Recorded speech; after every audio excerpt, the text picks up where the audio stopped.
Welcome back to our first podcast of IVC group. સો આજે અમારા સાથે છે એક રિયલ વિઝા સ્ટોરી. સો આજે અમારા સાથે છે સ્વાતિ પરમાર એન્ડ મેતુલભાઈ પરમાર, એમના સ્પાઉસ, અને એમનો એક સન બી છે જે આજે અનફોર્ચ્યુનેટલી નહીં આવ્યો, બટ આજે એમની આજે એક સક્સેસ સ્ટોરી આપણે જાણીશું. તો મેમ, સર, તમે વિઝા ફિનલેન્ડ માટે ક્યારે વિચાર્યું કે તમને એપ્લાય કરવું છે? એકચ્યુઅલી હું ઇઝરાયલ હતો અને ત્યારે જ અમે પ્લાન કરેલું કે એવી કોઈ જગ્યા પસંદ કરીએ કે જ્યાં વિથ ફેમિલી મૂવ થઈ શકાય. અને સપ્ટેમ્બર 2023માં અમે કોન્ટેક્ટ કર્યો સંકેતભાઈનો અને આઈવીસી ગ્રુપનો કે અમે અમારી ઈચ્છા જણાવી એમને કે ભાઈ અમારે વિથ ફેમિલી કોઈ એવી જગ્યા હોય તો અમે જઈ શકીએ. તો એમણે અમને બહુ સારું સજેસ્ટ કર્યું કે ફિનલેન્ડ જે વર્લ્ડની હેપીએસ્ટ કન્ટ્રી છે અને શું કે વિથ ફેમિલી જો મૂવ થવું હોય એ ફ્યુચર માટે બહુ સારી કન્ટ્રી છે. તો 2023 સપ્ટેમ્બરમાં અમે આઈવીસી ગ્રુપનો કોન્ટેક્ટ કરેલો છે અમે. ઓકે, તો આ તમારું ડિસિઝન સડનલી પ્લાન થયું હતું કે પછી તમે ઘણા ટાઈમથી વિચારતા હતા કે મને એબ્રોડ મૂવ થવું છે? એકચ્યુઅલી અમે વિચારતા હતા જવા માટે, ઓકે, પણ કોઈ એવો પ્રોપર સોર્સ નહોતો મળતો, કારણ કે અત્યારે માર્કેટમાં જે ચાલી રહ્યું છે એના હિસાબે કોઈ ટ્રસ્ટવર્ધી ગ્રુપ એવું મળતું નથી, કોઈ કંપની એવી નહોતી મળતી કે જેની પર અમે ટ્રસ્ટ કરીને આગળ વધી શકીએ. ને એ સમયે અમને એક બે સક્સેસ સ્ટોરી જોઈને પણ અમને ટ્રસ્ટ આવ્યો, પ્લસ કે તમારું સોશિયલ મીડિયા અકાઉન્ટ પણ મેં ફોલો કર્યું હતું એ સમયે. અને જ્યારે સંકેતભાઈ સાથે વાતચીત કરી ત્યારે વધારે ટ્રાન્સપરન્સી રાખી હતી અમને, ત્યારથી અમને વધારે ટ્રસ્ટ એમની પર આવ્યો. એટલે અમે ઓલરેડી વિચારતા હતા અને પછી એમની સાથે કોન્ટેક્ટ કર્યા પછી અમે વધારે કન્ફર્મ થઈ ગયા. ઓકે, તો જ્યારે તમે ડિસાઈડ કર્યું કે તમને એબ્રોડ મૂવ થવું જ છે એન્ડ તમે તમારા ફેમિલીનું રિએક્શન શું હતું? લાઈક તમારા પેરેન્ટ્સ એગ્રી થયા એ વસ્તુ માટે? એમણે હંમેશા અમને સપોર્ટ જ કર્યો છે કે કંઈ બી હોય અમારો સપોર્ટ તમારી સાથે છે. ઓકે, અને પ્રોસેસ સ્ટાર્ટ કરતા કોઈ સૌથી મોટી તમારું ફિયર હશે, બિગેસ્ટ ફિયર, કે આ વસ્તુ અગર ના થઈ તો? બિગેસ્ટ ફિયર તો એટલું જ કે કોઈ બી પ્રોસેસ આપતા પહેલા તો પ્લસ માઇનસ વિચારીને જ ચાલવું પડે.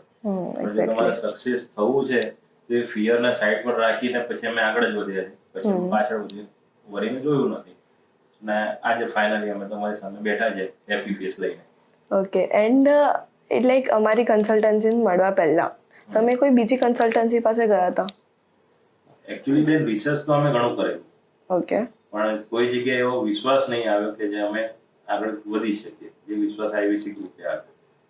તો અમારી કન્સલ્ટન્સીને કેવી રીતે તમે શોધ્યું? એકચ્યુઅલી એમાં મેં જે online social media means Instagram, okay, એમાં સર્ચ કર્યું Finland overseas means Finland consultancy, ને એમાં મને 2-3 મળ્યા. એમાં મને આઈવીસી સારું મને લાગ્યું. ઓકે, અને જ્યારે તમે સંકેત સર અમારા જે ઓનર છે એમને તમે જ્યારે કોન્વર્ઝેશન કરી, તમારું કાઉન્સેલિંગ થયું, તો સૌથી ઇમ્પોર્ટન્ટ વસ્તુ તમને શું જાણવા મળે કે તમારા માટે આ બહુ અનએક્સપેક્ટ વસ્તુ હતી? હું તો એ સમયે ઇન્ડિયામાં હાજર હતો, ઇઝરાયલ હતો, એટલે ત્યાંથી મેં એમની સાથે વાતચીત કરી. ઓકે, જે કંઈ મારા એક બટ ડાઉટ જે કંઈ પણ એમણે ક્લિયરલી મારા ક્લિયર કર્યા. જ્યારે પણ એમને કંઈ પણ ક્વેશ્ચન કરી એમણે ક્લિયરલી આન્સર આપ્યા છે, જે સેટિસ્ફાઈડ જ આન્સર હતા બધા. ઓકે, યા એક્ઝેક્ટલી. તો કોમ્યુનિકેશન બાબતે એકદમ ટ્રાન્સપરન્ટ છે ને એના લીધે અમને કોઈ તકલીફ પડી નથી. ઓકે, તો જ્યારે એપ્લિકેશન પીરિયડ હતું, રજિસ્ટ્રેશન પીરિયડ પછી તમારું જ્યારે ઇન્ટરવ્યૂ થયું ફેકલ્ટી જોડે, લાઈક સોરી ટ્રેનિંગ પીરિયડ થયું, so how was your experience, ma'am? Overall experience is good because Janvi madam gave me guidance how to face a group discussion. Okay. And they also gave me some topics, and that time other students also joined us. Okay. And we discussed and we You passed it, right? yes. Yeah so basically મેં એવું પૂછું છું કે તમારું જે training period હતું, right, એમાં તમે અમુક વાર ક્લાસીસ મિસ કર્યા હશે, રાઈટ? Yes. એવું બહુ બધું મિસ થયું બધા હશે. ક્લાસ મિસ કર્યા છે મેં, પણ પછીથી મેડમે કવર અપ કરી લીધું છે બધું. ઓકે, અને તમે કઈ જોડે કેટલા એપ્લિકેશન્સ, કેટલી યુનિવર્સિટીમાં એપ્લિકેશન્સ કર્યું છે? એકચ્યુઅલીમાં મેં 2 યુનિવર્સિટીમાં એપ્લિકેશન કરી હતી અને સારું કે ભગવાનની દયાથી અમારું સિલેક્શન થઈ ગયું છે. ઓકે, તો તમે જ્યારે તમારી ડ્રીમ યુનિવર્સિટી હતી જે મેટ્રોપોલિયામાંથી તમને આવ્યું છે, તો એ જ્યારે તમે થયું ઓફર લેટર આવ્યું તો શું કેવું ફીલ થયું તમને અંદરથી? એકચ્યુઅલીમાં જ્યારે મને જાણવા મળ્યું કે મારા વિઝા અપ્રૂવ થઈ ગયા છે ત્યારે હું બહુ ખુશ હતી. અને ફર્સ્ટ મેં મારા સન અને મારા હસબન્ડને જણાવ્યું. Okay, and during visa process જ્યારે તમારું ઓફર લેટર આવી ગયું એના પછી વિઝા પ્રોસેસમાં કોઈ ડિફિકલ્ટી આવી તમને? વિઝા પ્રોસેસમાં કોઈ ડિફિકલ્ટી નથી આવી, કેમ કે સંકેત સરે બધું જ અમને મેનેજ કરીને આપ્યું હતું, એક ડોક્યુમેન્ટ્સ, અને એ જ રીતે અમે ડોક્યુમેન્ટ્સ ચેક કર્યા છે ત્યાં આગળ સબમિટ. એવરી ડોક્યુમેન્ટ એમણે સ્ટેપ બાય સ્ટેપ એવી રીતે અમને ગોઠવીને આપેલા હતા અને એવી રીતે સમજાવેલા પણ હતા કે ત્યાં VFS ગ્લોબલમાં પણ અમને એ ડોક્યુમેન્ટ સબમિટ કરવામાં, એ ડોક્યુમેન્ટ વિશે એક્સપ્લેનેશન આપવામાં કોઈ તકલીફ નથી પડી. ઓકે, એન્ડ કોઈ એવો પીરિયડ જ્યાં તમને એવું લાગ્યું કે ના બસ હવે છોડી દઈએ નહીં કરવું? એવું તો ક્યારેય નથી થયું. એવું તો નથી થયું, કારણ કે વિચાર્યું છે કે વિથ ફેમિલી મૂવ થવું જ છે. અને અમારા કુટુંબનું ખાસ તો તમને કહીએ કે થોડું આ વસ્તુમાં વધારે પોઝિટિવનેસ અમને આપી, વધારે સપોર્ટ આપ્યો કે નિરાશ નહીં થાવ, ફેલ તો થવાશે. કારણ કે 2023 અમે ટ્રાય કરતા હતા એ સમયે આયલ્સ આવી ગયું. ઓકે, આયલ્સ ની અમને પ્રિપેરેશન પણ કરી, ફેમિલી પણ રિસ્પોન્સિબિલિટીઝ ઘણી હતી, એટલે તો પણ ફેમિલી સપોર્ટ છે, તમારા IFC ગ્રુપનો સપોર્ટ છે, અને જવું તું જ તો પછી આપણે ફાઇનલ એમાં આગળ જ વધ્યા. તમે પાછળ વધી વરીને જોયું નથી એમાં. એમ તો આપણે અહીંથી નોલેજ ના આવે ફિનલેન્ડનું વધારે, પણ ત્યાંના લોકો આપણે એક્સપ્લેન કરી શકીએ. તો કોઈનો રેફરન્સ આપ્યો તો સરે? હા, મને જ્યારે શરૂઆતથી સરે કહ્યું હતું કે કોઈ ચિંતા નહીં કરો, તમારે કાંઈ ઇન્ફોર્મેશન જોઈતી હોય કે રિયલ લાઈફ ત્યાં શું છે, હા એક્ઝેક્ટલી, બરાબર, રિયલ કોસ્ટ શું ચાલે છે ત્યાં, લિવિંગ કોસ્ટ, બધું જ એમણે એક્સપ્લેનેશન પણ કર્યું છે, ત્યાંના રેફરન્સ પણ આપેલા છે. ઇવન કે આજે અમે બેઠા છીએ તો અમારા જે વિઝા પ્રોસેસ થી લઈને ટોટલ એવા પણ સ્ટુડન્ટને એમણે કોન્ટેક્ટ આપેલા છે કે જેમને અત્યારની તારીખ સુધીમાં, અત્યારની મિનિટ સુધીમાં એ અમને સપોર્ટ કરે છે. Okay, and embassy interview ma'am કેવું રહ્યું તમારું? એમ્બસી ઇન્ટરવ્યુ બહુ સરસ રહ્યું, કારણ કે સરે જે બી ક્વેશ્ચન આપ્યા હતા, જે બી ડિટેલ્સ આપી હતી કે પ્રોસેસ કઈ રીતે હોય, મિગ્રી પ્રોસેસ કઈ રીતે, બધું જ એ જ પ્રમાણે આવ્યું હતું, એટલે એમાં કોઈ ડિફિકલ્ટી રહી નથી. ઓકે, એન્ડ પછી સર તમારું કેવું હતું એમ્બસીમાંનું? મારું જસ્ટ એવું જ હતું કે હું ફેમિલી ટાઈઝમાં, અંડર ફેમિલી ટાઈઝમાં આવી, એટલે મને જસ્ટ ખાલી મારા પાસપોર્ટ ડિટેલ્સ, મેરેજ સર્ટિફિકેટ્સ અને એના રિલેટેડ થોડા ક્વેશ્ચન કરેલા, અને વિથિન 2 or 3 મિનિટ્સમાં મને થેન્ક યુ કહીને મને બધું થઈ ગયું.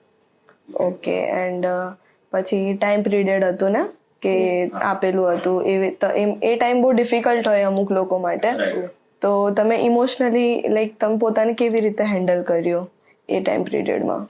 ઇમોશનલી પ્લસ માઇનસ બધું અંદર મનમાં ચાલતું હતું કે શું થશે, કેવું પૂછશે, થશે નહીં થાય, કેટલો સમય લઈ લેશે. પણ ફાઇનલી શું કહેવાય કે જ્યારે ઇન્ટરવ્યુ આપીને નીકળ્યા ત્યારે કેટલો તો કોન્ફિડન્ટ હતો, કેમ કે જે કંઈ ડોક્યુમેન્ટ્સ માંગે અમે શું કહેવાય કે બહુ રાહ નથી જોઈ એમને એક્સપ્લેનેશન આપવામાં કે ડોક્યુમેન્ટ સબમિટ કરવામાં, એટલે ફટાફટ પતી ગયું. એટલે એક રીતે એટલું સારું લાગ્યું કે અમારું ઇન્ટરવ્યુ બહુ સારું ગયું છે, એટલે એક પણ એનાથી કોન્ફિડન્સ વધી ગયો કે હા અમારું આ વખતે કન્ફર્મ છે. ઓકે, કેટલો ટાઈમ લાગ્યો તમારા વિઝા આવવામાં પછી? મારા વિઝા વિથિન 8 days આવી ગયો છે. Yeah that's a good thing, right?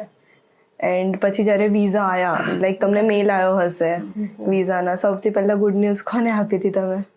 મેં પહેલા મને જણાવ્યું એ પ્રમાણે સૌથી પહેલા ન્યૂઝ મેં મારા હસબન્ડને આપ્યા, અને ત્યાર પછી મારો સન આવ્યો સ્કૂલેથી એટલે એને પણ આપ્યા. એ બહુ ખુશ થઈ ગયો. ઓકે, અને ફેમિલી રિએક્શન શું હતું તમારા? એ પણ બહુ ખુશ હતા કે ચલો તમે આટલા ટાઈમથી મહેનત કરતા હતા અને તમારી ઈચ્છા પૂરી થઈ ગઈ છે, એ લોકો પણ બહુ ખુશ છે.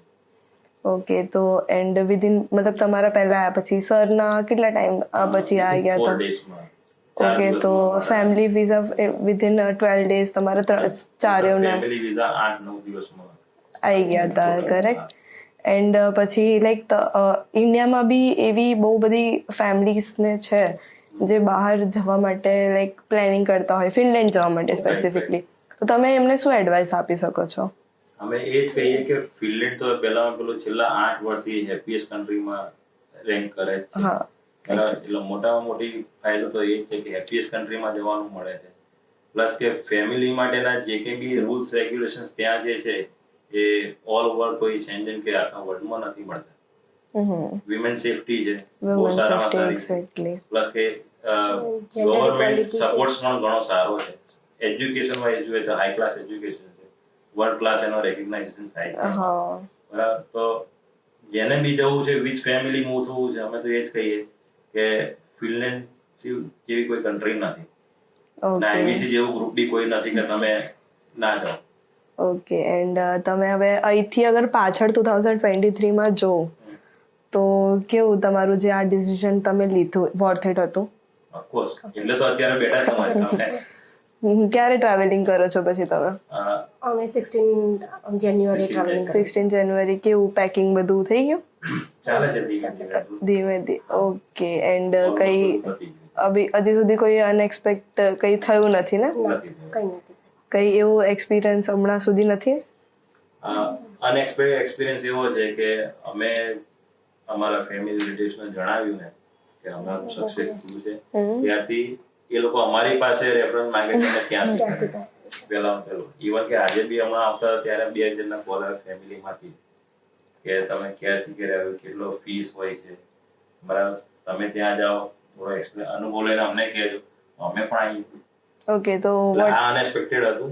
હા એ તો છે. શું કે આટલો સારો ફેમિલીનો ફ્રેન્ડમાં બી આટલો સારો રિસ્પોન્સ મળશે. એટલે તમે 2 યર્સથી તમે પ્રોસેસ કરી રહ્યા હતા, તમે આટલું અંતર, એટલે ફાઇનલી તમારા વિઝા અપ્રૂવ થઈ ગયા છે. તો કેવું લાગે છે? બસ એ સારું લાગે છે કે 2 વર્ષની મહેનત પડી ગઈ. એ ખાસ કરીને તો એમની મહેનત કે હમણે આ ફાઇનલી તમારા સન એન્ડ તમારા બેના visa thank you ma'am. With your RB card. Thank you ma'am. Okay then. હવે તમે વાત કરી ઓવરઓલ એક્સપિરિયન્સ, એવી તમે સરનો જણાવી દો. સંકેતભાઈ સાથે મારો કોન્ટેક્ટ થયેલો, મેં તમને કહ્યું કે હું અહીંયા હાજર હતો જ નહીં. એક વર્ચ્યુઅલ કે એ શું કહેવાય કે પડદા પાછળ કોઈ વ્યક્તિ જોડે વાત કરતા હોય ને એવી રીતે જ વાત કરતા હતા. સંકેતભાઈ કોણ છે મને ખ્યાલ નહોતો, પણ જ્યારે એમની સાથે વાતચીતમાં આવ્યા, મને એમણે જેટલું એક્સપ્લેનેશન આપ્યું છે આખી પ્રોસેસ થી લઈને કેટલો ખર્ચો થાય છે, કેવી પ્રોસેસ હોય છે, ત્યારથી લઈને ઇવન કે આજની તારીખ સુધીમાં ટોટલી બધું ટ્રાન્સપરન્ટ રાખ્યું હતું. કોઈ વસ્તુ એવું નથી કે અમને કંઈક ડાઉટ ગયો હોય ને એમને ક્લિયર ના કર્યો હોય. એટલે પહેલામાં પહેલું તો સંકેતભાઈ વિશે એટલું જ કહીશ કે એક ટ્રસ્ટવર્ધી અને એની ટાઈમ રેડી ટુ આન્સર એ તો એ વ્યક્તિ છે. એક્ઝેક્ટલી. સન્ડે રજા બી હોય, બરાબર, બધા રજા પાડતા હોય તો અમુક ટાઈમ એમને મેસેજ બી કરે તો મેસેજમાં પણ એ ટાઈમે રિપ્લાય આપી જ દેતા હોય. એટલે કોઈને અટકવા નથી દેતા. જે સાચું છે એ કોઈ અત્યારે થાય છે, લોકો કે છે ખોટા વાયદા કરીને બધું આપે છે, જે વસ્તુ એમનામાં નથી આવતું. એથિક્સ વાળા માણસ છે. હા, એમના એથિક્સ ક્લિયર છે. એન્ડ મેમ તમારું જેવું હવે તમે કેટલા એજ ગેપ હતું તમારા સ્ટડીઝમાં? મારી સ્ટડી ગેપ 15 યર્સ. 15 યરની સ્ટડી ગેપ પછી તમે પાછું તમે ન્યૂ સ્ટાર્ટ કરો છો તમારા કરિયરમાં. So it will be exciting for you. Yes. So how are you feeling? તો સારી છે કે મને હવે મારું નોલેજ પણ ઇમ્પ્રૂવ કરવા મળશે, કેમ કે મારી ડિપ્લોમા ડિગ્રી હતી અને આ ડિગ્રીથી હું એક બેચલર ડિગ્રી મેળવીશ. Okay then thank you for today. Thank you and have a safe journey guys. Yeah.